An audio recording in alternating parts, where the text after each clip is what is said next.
How do you avoid the most common mistakes people make with fiberglass pool maintenance?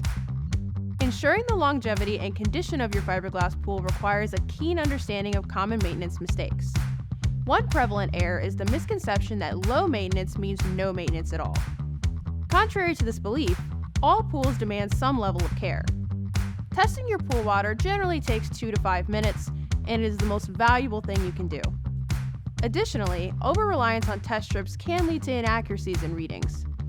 Investing in a high-quality test kit and understanding how to use it is paramount in protecting your pool investment. Never lower your pool water. It's imperative to keep your fiberglass pool adequately filled to avert damage from hydrostatic pressure. While weekly shock may seem necessary, you're better off balancing your water with the LSI index.